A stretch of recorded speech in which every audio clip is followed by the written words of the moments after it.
আজ আর সুপ্রভাত নয়, শুভ দুপুরবেলা দিয়ে শুরু করছি, কারণ এখন ঘড়ির কাঁটায় প্রায় ওই 2টো মতো বাজতে যাচ্ছে।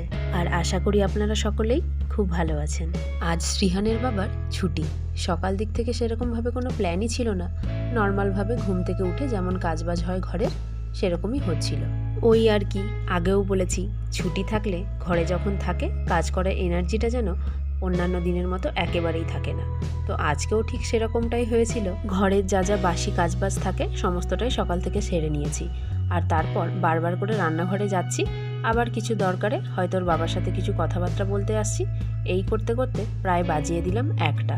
আর এখন যেহেতু এখানে ফুল দমে এখন গণেশ পুজোর মরশুম চলছে, তাই আর কি ভাবলাম আজকে যেহেতু একটু ছুটি রয়েছে তাই লাঞ্চটা বাইরে থেকেই সেরে আসি। আর শ্রীহান হওয়ার পর থেকে না ওই বাইরে গিয়ে অতক্ষণ ধরে বসে খাওয়ার ব্যাপারটা একদমই প্রায় চলেই গেছে। তো এই নিয়েই আর কি কথাবার্তা বলতে বলতে যখন সিদ্ধান্ত নিয়েই নিলাম যে আজকে বাইরে গিয়েই লাঞ্চ করব, তখন আর বেশি কিছু না ভেবে রেডি সেডি হয়ে এখন বেরিয়ে পড়ছি। তো ওর বাবাকেও বললাম যে একটা ভালো দেখে ফ্যামিলি রেস্টুরেন্ট দেখো, যেখানে আর কি আমাদের বাঙালিদের খাওয়ার জন্য ননভেজের মোটামুটি আইটেম থাকবে।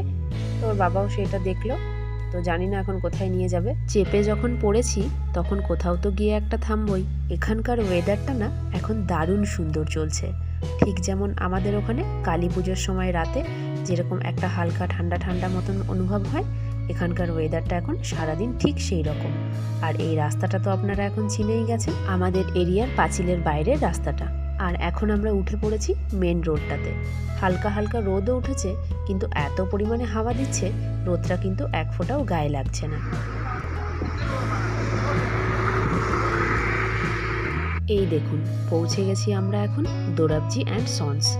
এটা কিন্তু একটা পার্সি রেস্টুরেন্ট, আর এই রেস্টুরেন্টটি কিন্তু প্রায় 150 বছরের পুরনো একটি রেস্টুরেন্ট। আর এটা কিন্তু ওই দস্তুর মেহির রোড, পুনে ক্যান্টনমেন্টের মধ্যেই পড়বে।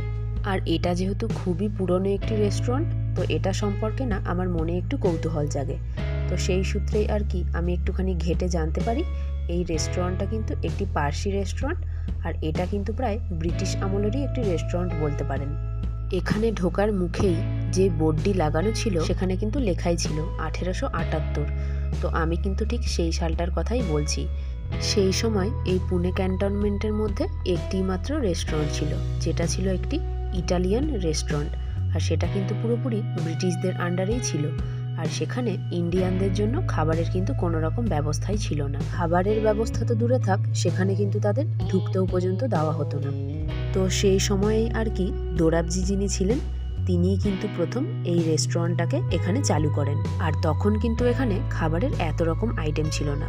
ওই সকালের জলখাবারটুকু, যেমন ধরুন চা পাউরুটি, আর সাথে হয়তো সাধারণ কিছু জলখাবার, আর তার সঙ্গে ছিল ডিমের কিছু প্রিপারেশন। সেই থেকেই কিন্তু এই রেস্টুরেন্টটা এখনও পর্যন্ত চলছে। আর যতদূর শোনা যায় এটা কিন্তু তাদের 4 নম্বর জেনারেশন যারা এটাকে এখন চালাচ্ছে। তো খুবই সংক্ষেপের মধ্যে এত পুরনো একটা রেস্টুরেন্টের ধারণা আমি আপনাদেরকে একটু দেওয়ার চেষ্টা করলাম। আর এটা সম্পর্কে আমার মনেও যেই কৌতূহলটা ছিল সেটাও আপনাদের সাথে আমি শেয়ার করে নিলাম। আজ আমরা এখানে অর্ডার করেছিলাম এমনি নর্মাল তাওয়া রুটি, সাথে একটু বাটার দেওয়া, আর করেছিলাম ওনাদের পার্সি স্টাইলে বানানো একটা চিকেন গ্রেভি। ওই যে প্রথমে যেই বাটিটা দেখালাম চিকেন কারির, আর ওপরটাতে কিন্তু বেশ ঝুরঝুরে আলু ভাজা মতো কিছুটা ছড়ানোও ছিল। আর এটা হচ্ছে একটা পার্সি ডেজার্ট, এটার নামটা হচ্ছে পার্সি কাস্টার্ড। এখানে কিন্তু এই ডেজার্টটা খুব বিখ্যাত, তাই আমরাও এটা নিয়েছিলাম টেস্ট করার জন্য। দেখে কিন্তু অনেকটা কেকের পিসের মতোই মনে হচ্ছে, কিন্তু খাওয়ার সময় মনে হলো ভাপানোর মধ্যে তৈরি কিছু একটা ডেজার্ট। টেস্ট মোটামুটি ঠিকই ছিল, কিন্তু মিষ্টির পরিমাণটা একটু বেশি ছিল। আর আমি যেহেতু অত মিষ্টি খেতে পছন্দ করি না, তাই আমার কিন্তু এটা খেতে মোটামুটি লেগেছে। আর যারা হয়তো মিষ্টি খেতে খুব পছন্দ করে তাদের কিন্তু এটা খেতে খুবই ভালো লাগবে। আর সাথে কিন্তু আমরা এখানে নর্মাল চিকেন কারি আর প্লেন ভাতও নিয়েছিলাম। দুপুরবেলা যেহেতু এসছি ওই জন্য খুব বেশি হাবিজাবি খাইনি, ওই নর্মালের মধ্যেই খাবার দাবার রাখার চেষ্টা করেছি। আর শেষ পাতে তো একটু মিষ্টি না হলে হয় না, তাই এখানের ফেমাস ডেজার্টটাকে অর্ডার করে খেলাম। চলুন, খাবার দাবার হয়ে গেছে, এবার হাত মুখ ধোয়ার পালা। শ্রীহানও আজকে এখানে একা হাতে খেয়েছে, ওই জন্য গোটা মুখে হাতেটাতে একেবারে লাগিয়ে একসার করেছে। তাই ওর বাবা আবার বেসিনে এসে ওর হাত টাতগুলো ধুইয়ে দিচ্ছে। এই দেখুন, এই রেস্টুরেন্টটার এরকম 4টে মতো রুম করা রয়েছে, আর প্রত্যেকটা রুমে কিন্তু 4টে করে টেবিল পাতা রয়েছে। প্রথমে যখন আমরা এসে ঢুকলাম প্রচুর ভিড় ছিল। এখন যেহেতু প্রায় 4টে মতো বাজতে যাচ্ছে, ওই জন্য ভিড়টা একটু কমেও এসছে। এনারা কিন্তু সেই অত বছরের পুরনো ঐতিহ্যটাকেই ধরে রেখেছে। আপনারা রেস্টুরেন্টটা ভালো করে লক্ষ্য করলে দেখতেই পারবেন এর ভেতরে কিন্তু খুব বেশি হাইফাই কিছু নেই। এখনকার দিনে অন্যান্য রেস্তোরাঁগুলো যেরকমভাবে সাজানো গোছানো থাকে, এটা কিন্তু সেরকম কিছুই নেই। নর্মালভাবে যেটুকু রাখার নয় সেটুকুনিই রাখা হয়েছে। এখনকার দিনের মানুষজন কিন্তু ঝাঁ চকচকে জিনিসটা বেশি পছন্দ করে, অথচ এই রেস্তোরাঁতে সেরকম কিছুই নেই, কিন্তু প্রচুর মানুষের ভিড় হয় প্রত্যেকটা দিন। খাবার দাবার খেয়ে বাইরেটাতে এসে দেখি বৃষ্টি নেমে গেছে, ওই জন্য আবার ভেতরটাতে ঢুকে এলাম। তো দরজার পাশেই দেখছি ওনাদের কিন্তু বিভিন্ন রকম পোস্টার লাগানো। আর এই দেখুন সেই 1940, 1950, 1960 আর 1970 পরপর এই 40 বছরের খাবারের কি কি মেনু ছিল আর কি কি দাম ছিল, সেই জিনিসগুলোও কিন্তু ওনারা এখানে লাগিয়ে রেখেছেন। এই দেখুন 1940 সালের মেনু কার্ডটাতে আনাতে তখন চলতো। এই দেখুন তারই এখানে একদম জলজান্ত ছাপ দেখা যাচ্ছে। এত এত বছরের পুরনো এই জিনিসগুলোকে সচক্ষে দেখাও যেন এক বিশাল প্রাপ্তির ব্যাপার। আর এখানে কিন্তু বহু সেলিব্রিটি মানুষেরাও খাবার খেতে এসেছে, তো তাদেরই অনেক ছবি এই দেওয়ালটাতে দেখতে পেলাম। এই রেস্তোরাঁটা সম্পর্কে আরও বহু পুরনো নানান তথ্য কিন্তু এই পেপারের টুকরোগুলোর মধ্যেই রয়েছে। এখনও কিন্তু বহু মানুষকেই দেখছি এই রেস্তোরাঁর সামনে দাঁড়িয়ে কিন্তু ফটো তুলছে। তো আমরাই বা বাদ যাই কেন? দাঁড়ান, বেরোনোর সময় আমরা না হয় একটু ভালো করে ফটোটা তুলে নেব। আর এই দেখুন পাশের আরেকটা দেওয়ালে এনাদের পাওয়া সম্মানগুলোকে এনারা বাঁধিয়ে রেখে দিয়েছেন। আর এটি কিন্তু সকাল 10টা থেকে সন্ধে 7টা পর্যন্তই খোলা থাকে, আর সোমবার দিন বন্ধ থাকে। চলুন এবার বাইরেটাতে বেরিয়ে দেখি বৃষ্টিটা কত দূর কি থামলো। এই রেস্তোরাঁটা সম্পর্কে আপনারা যদি আরও কিছু জানতে চান তাহলে অবশ্যই কিন্তু গুগলে দেখে নেবেন। তখনকার দিনে বানানো এই রেস্তোরাঁর আদলটা এখনও পর্যন্ত কিন্তু খুব বেশি চেঞ্জ হয়নি। হয়তো কিছু কিছু জিনিস পরিবর্তন করা হয়েছে, কিন্তু যতটা সম্ভব হয়েছে আগের আদলটাই ধরে রাখা হয়েছে।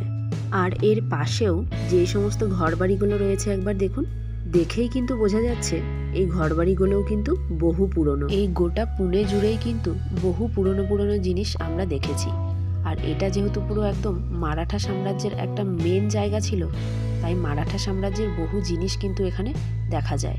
চলুন এখন আমরা চলে এসেছি মারাঠা সাম্রাজ্যের এক ঐতিহাসিক প্যালেসে, যেটার নাম হচ্ছে শনিবার ওয়াড়া। এখানে আমি আগেও একবার এসেছিলাম, আর এটা হলো দ্বিতীয়বার। আগের বার যেহেতু আসার পরে প্রচুর বৃষ্টি নেমে গেছিলো, তো সেরকমভাবে ঘুরে ঘুরে কিছুই দেখতে পাইনি। তাই আজ যখন এতটা কাছে এসেছি, তাই ভাবলাম আরও একবার এই শনিবার ওয়াড়া থেকে এসে ভালো করে ঘুরে যাই। তো এইবারটা দেখছি ভিড়টা কিন্তু অনেকটাই কম আছে। আগের বার যখন এসছিলাম তখন গেট থেকে ভেতরে ঢুকতেই প্রায় 1 ঘন্টা মতো সময় লেগে গেছিলো। আর আজকে তো এসে দেখলাম গেটের সামনে ভিড় একেবারেই নেই। আর এই যে সামনে যেই বড় গেটটা আপনারা দেখতে পাচ্ছেন, সেখানেও কিন্তু ভিড়টা আজকে অনেকটাই কম। এই হলো সেই ঐতিহাসিক মারাঠা এক সাম্রাজ্য। চলুন এবার এর ভেতরে আস্তে আস্তে ঢুকে পড়ি। দরজাটা দেখেছেন? দেখেই কিন্তু বুকের ভেতরটা কেমন যেন একটা ধড়াস করে উঠছে। আপনারা অনেকেই হয়তো বাজিরাও মাস্তানি সিনেমাটা দেখেছেন, তো সেখানে যে শনিবার ওয়াড়াটি দেখানো হয়েছিল সেগুলোতে সিনেমার সেট থাকে। তো আজকে কিন্তু একদম আপনাদেরকে নিয়ে চলে এসেছি আসল শনিবার ওয়াড়াতে। আজকের ব্লগটা সবাইকে পুরোটা দেখার অনুরোধ রইল। আশা করি ব্লগটা আপনাদের সকলের ভালো লাগবে। আগের বার যখন এসেছিলাম তখন কিন্তু টিকিট কাউন্টারটা এই বড় গেটটার ভেতরেই ছিল, কিন্তু এবারটা যখন এলাম ওনাদের নাকি এখানে টিকিট কাউন্টারটা নেই। গেটের বাইরে একটা স্ক্যানার লাগানো রয়েছে, সেখান থেকে স্ক্যান করে টিকিটটা কেটে নিতে হবে। তো সেটা আমাদের জানা ছিল না, তাই জন্য কিছুটা সময় ওখানে বেশ নষ্ট হয়ে গেল। এরিয়াটা তো অনেকটাই বড়, তো এখন আমরা চারদিকটা ঘুরে ঘুরে দেখছি। আর এখন যে জায়গাটাতে দাঁড়িয়ে আছি সেটা হলো নারায়ণ গেট। এখানে কিন্তু অনেকগুলোই গেট রয়েছে, তার মধ্যে একটি হলো এই নারায়ণ গেট। চলুন এবার অন্য আরেকটা সাইডে যাই। চারি সাইডগুলো কিন্তু একদম বিশাল উঁচু উঁচু পাঁচিল দিয়ে ঘেরা রয়েছে। আর প্রত্যেকটা গেটের পাশ থেকে আবার তো দেখলাম কোনো গেটের ভেতর থেকে কিন্তু বেশ লম্বা খাড়া খাড়া সিঁড়ি ওপরের দিকে ওই পাঁচিলের গা বেয়ে উঠে পড়েছে। এই দেখুন এই নারায়ণ গেটের পাশ থেকেও ঠিক এইরকম একটা লম্বা খাড়া সিঁড়ি ওপরের দিকে বয়ে গেছে। আমি কিন্তু ঠিক এই ধরনের সিঁড়িগুলোর কথাই আপনাদেরকে বলছিলাম। আর এই দেখুন উঁচু যেই পাঁচিলগুলো রয়েছে তার নিচে কিন্তু অনেকগুলো দেখছি ছোট ছোট কুঠুরির মতন করা রয়েছে। এখন তো সেগুলোকে বন্ধ করে দিয়েছে, তবে উঁকি মেরে যতটুকু বোঝা যাচ্ছে এগুলো কিন্তু ছোট্ট ছোট্ট ঘর ছিল। তখনকার দিনে এই মহলে না জানি কত কত লোকই না থাকতো, তো তাদেরই হয়তো থাকার জন্য এরকম ছোট ছোট ঘর নির্মাণ করা হয়েছিল। প্রায় 1700 সেঞ্চুরির যুগে বাজিরাও তার দ্বিতীয় স্ত্রী মাস্তানির জন্য এই শনিবার বাড়াটি নির্মাণ করেছিলেন। তাই মাস্তানি নাম অনুসারে এই শনিবার বাড়াকে অনেকে কিন্তু মাস্তানি মহল নামেও চেনে। এই দেখুন আরও একটা ঘরের মতো, এর দেওয়ালে কিন্তু আবার কী সব নাম্বারও লেখা রয়েছে। এখন তো এগুলো সবই বন্ধ, তবে দেখে কিন্তু এর গভীরতাটা বেশ অনেকটাই মনে হচ্ছে। চলুন এবার আবার কিছুটা সামনের দিকে এগোই। আসলে এই মহলটা এতটাই বড়, একে ঘুরে ঘুরে দেখাও কিন্তু একটা বিশাল ধৈর্যের ব্যাপার। তাছাড়া এত বড় বড় লম্বা লম্বা খাড়া খাড়া সিঁড়ি, সেগুলো দিয়ে ওপরে উঠতেও কিন্তু পাগুলো ব্যথা হয়ে যাচ্ছে। দূরে ওই যে উঁচু জায়গাটি আপনারা দেখতে পাচ্ছেন, যার পেছনটাতে কিন্তু আমাদের জাতীয় পতাকাটি রয়েছে। আমরা ঠিক ওখানেও যাব, তবে তার আগে আরও অনেক জিনিস রয়েছে, সেটা আপনাদেরকে একটু দেখিয়ে নিই। এই দেখুন এখন যেটা আপনারা দেখতে পাচ্ছেন সেটা হলো হাজারি কারাঞ্জি ফাউন্টেন। কি সুন্দর দেখতে, তাই না?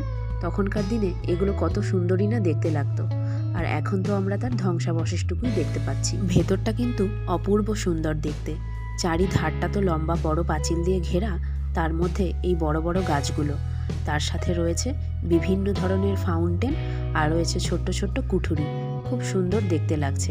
আর নিচের ঘাসগুলি দেখুন একদম স্বচ্ছ সবুজে জল করছে। সকাল 9টা থেকে বিকেল 5:30 পর্যন্তই কিন্তু এটা খোলা থাকে, আর তারপর সন্ধ্যা হলে কিন্তু এখানে কাউকেই ঢুকতে দেওয়া হয় না। কারণ অনেকেই কিন্তু এটাকে হন্টেড প্যালেস বলে থাকেন, কারণ বাজিরাওয়ের যিনি পুত্র ছিলেন নারায়ণ রাও, তাকে নাকি তার কাকা রঘুনাথ রাও এই মহলের মধ্যে খুন করেছিলেন। তাই সন্ধে হলে তার আত্মাটা নাকি এই মহলের মধ্যে এখনো ঘুরে বেড়ায়। তাই আর কি সন্ধ্যের পর থেকে এই মহলে কিন্তু কাউকেই ঢুকতে দেওয়া হয় না। ওই যে দূর থেকে আপনাদেরকে যে উঁচু জায়গাটা দেখাচ্ছিলাম, এটা কিন্তু সেখানেই ওঠার সিঁড়ি। চলুন ওপর দিকটাতে যাই, গিয়ে আপনাদেরকে দেখাই সেখান থেকে নিচটা দেখতে কতটা সুন্দর লাগে। সিঁড়িগুলো দেখছি অনেক জায়গায় কিন্তু বেশ খানিকটা করে ভেঙেও গেছে, আর তার উপর এতটা উঁচু উঁচু ডিস্টেন্স, উঠতে কিন্তু বেশ অনেকটাই কষ্ট হচ্ছে। মোটামুটি প্রায় চলেই এসছি, আর কয়েকটা মাত্র সিঁড়ি বাকি আছে। এই দেখুন ওপরটাতে চলে এসছি, আর দেখুন নিচটা দেখতে কি অপূর্ব সুন্দর লাগছে, তাই না? এখানটাতে দাঁড়িয়ে আমার কিন্তু ঠিক সেই সময়ের কথাটা মনে হচ্ছে। আমার চোখ দিয়ে যেটা লাগছে সেটা মনে হচ্ছে যেন তখন হয়তো ঝর্ণাগুলো চালু ছিল, আর চারিধারে অনেক লোকজন ছিল, তার সাথে হয়তো গাছ দিয়ে আরও সুন্দরভাবে সাজানোও ছিল। আমার কল্পনাতে আমি কিন্তু এই জায়গায় দাঁড়িয়ে সেগুলোকেই এখন কল্পনা করছি। ওপরের এই গোটা জায়গাটা কিন্তু খুব মোটা মোটা কাঠ দিয়ে তৈরি করা, দেখুন, দেখতেই পারছেন হয়তো আপনারা। আর ডিজাইনগুলো কিন্তু অপূর্ব সুন্দর। এখানেও দেখছি বেশ অনেকগুলো কিন্তু ঘর বানানো রয়েছে, তবে সেগুলোর দরজা বন্ধ। মানুষজনকে বোধহয় এখন সেগুলোর ভেতরে আর যেতেই দেওয়া হয় না। আমাদের ঘরের সামনে যেরকম ব্যালকনি থাকে, এই জায়গাটাও কিন্তু ঠিক সেই রকমই লাগছে, ঘর থেকে বেরিয়েই একটা ব্যালকনির মতো। তবে ওগুলোতে এখন যাওয়া নিষিদ্ধ, সামনে কিন্তু দড়ি লাগিয়ে দিয়েছে। ওদিক থেকে তো আপনাদেরকে সামনের দিকটা দেখালাম, আর এটা হচ্ছে ঠিক পেছন দিকের ভিউটা। দেখুন কি সুন্দর ঘাস দিয়ে গ্যালারির মতন করা রয়েছে, আর তার পেছনে কিন্তু অনেকগুলো মন্দিরও আছে দেখছি, আর তার সাথে আমাদের দেশের একটা পতাকা। জানি না এটা তখনকার দিনে ছিল কি না, তবে এখন কিন্তু দেখছি এই জিনিসগুলো রয়েছে। হয়তো মেরামত করে এগুলোকে এখন নতুনভাবে বানানো হয়েছে। সামনেই কিন্তু আবার একটা ঘোড়ায় চড়া শিবাজির স্ট্যাচুও রাখা রয়েছে। এই দেখুন আরেকটু ভেতর দিকটাতে যাচ্ছি, এখানেও বেশ অনেক লোকজনই রয়েছে, তবে ওই দেখুন ব্যালকনি মতো জায়গাটাতে ঢোকা কিন্তু একদমই বারণ। আর এই দেখুন ওপর থেকে নিচটা দেখেছেন কতটা উঁচু, দেখে কিন্তু আমার একেবারে মাথাটা ঘুরিয়ে গেল মনে হচ্ছে। তখনকার দিনে রাজার সেনাবাহিনীরা হয়তো এখানে দাঁড়িয়ে তাদের শত্রুপক্ষ আসছে কিনা সেটাই হয়তো নজরদারি করত। গোটাটাই তো একেবারে উঁচু পাঁচিল দিয়ে ঘেরা, আর প্রত্যেকটা পাঁচিলের একটা করে কোণাতেই কিন্তু এই রকম উঁচু উঁচু এই গোল মতো জায়গাগুলো করা রয়েছে। এই দিকটা মোটামুটি ঘুরে দেখে নিয়েছি। চলুন এবার আস্তে আস্তে নিচের দিকটাতে নেমে পড়ি। অনেক লোকজন দেখছি আবার ওপর দিকে উঠেও আসছে, অনেক দিনের পুরনো তো, আবার ভেঙে টেঙে না যায়। চলুন আমরা বরং বেরিয়েই পড়ি। এই সিঁড়িটার সামনে দিয়ে কিন্তু আরেকটা সিঁড়ি ওপরের দিকে উঠে গেছে, সেটা কিন্তু মাস্তানি দরওয়াজার সামনে যাচ্ছে, তবে সেই দিকটা এখন বন্ধ। আর এই যে দেবদারু গাছগুলি দেখতে পাচ্ছেন, এর ভেতরেই কিন্তু রয়েছে মস্তানি দরওয়াজা। তবে ওখানটাতে এখন আর যাচ্ছি না, গোটাটা হেঁটে হেঁটে ঘুরলাম তো, তার উপর তো দেখতেই পেলেন কেমন উঁচু উঁচু সিঁড়ি, তো এখন পাটা না ব্যথা হয়ে গেছে, তাই আর কি গেলাম না। নারায়ণ দরওয়াজাটা যেরকম ছিল, মস্তানি দরওয়াজাটাও কিন্তু ঠিক সেই রকমই। তো এখন বাইরে বেরোবো, তাই ভাবলাম সামনেটাতে দাঁড়িয়ে গোটাটা আপনাদেরকে একবার ঘুরিয়ে দেখিয়ে দিই। আজ অনেক ঘোরাফেরা হাঁটাহাঁটি হয়েছে, দেখে বোঝাই যাচ্ছে না কতটা ক্লান্ত হয়ে গেছি, চোখ মুখগুলোও একদম শুকিয়ে এসছে। আজ রাতের ঘুমটা মনে হয় বেশ ভালোই হবে, আজ বহুদিন বাদে কিন্তু এতখানি হাঁটাহাঁটি করলাম। এই দেখুন, এখানে আবার একটা কামানের মতন রাখা রয়েছে, আর এর ভেতরে ঢোকার জন্য কিন্তু পার পার্সন 25 টাকা করে টিকিট কাটতে হবে। তো 19 সেঞ্চুরিতে ব্রিটিশদের দ্বারা কিন্তু এটা পুরোটাই ধ্বংস হয়ে যায়, তারা নাকি এখানে আগুন লাগিয়ে দিয়েছিল। এগুলো ভাবলেই যেন গায়ের ভেতরটা কেমন একটা কাটা দিয়ে উঠছে। এই জায়গাটা যদি আগুন লাগিয়ে ধ্বংস না করা হতো, তাহলে না জানি আরো কতটা সুন্দর দেখতে লাগতো। এখানে বেলাটা যেহেতু এখন একটু বেশিই রয়েছে, আর তাছাড়া এখন তো গণেশ পুজোর উৎসব চলছে, তাই এই কয়দিন ধরে একটু বেশি সময় পর্যন্তই এটা খুলে রাখা হচ্ছে। তবে সন্ধ্যা হওয়ার আগে কিন্তু বন্ধ করে দেওয়া হয়। এখনও দেখছি বহু মানুষজন কিন্তু ভেতরের দিকে ঢুকছে। চলুন এবার আস্তে আস্তে আমরা বাড়ির দিকে এগোই। ব্লগটাও তাহলে আজকে এখানেই শেষ করছি। ভালো লাগলে একটা করে লাইক কমেন্ট শেয়ার করবেন। তাহলে সকলেই ভালো থাকবেন, সুস্থ থাকবেন। খুব তাড়াতাড়ি দেখা হবে পরের আরেকটি নতুন ব্লগে।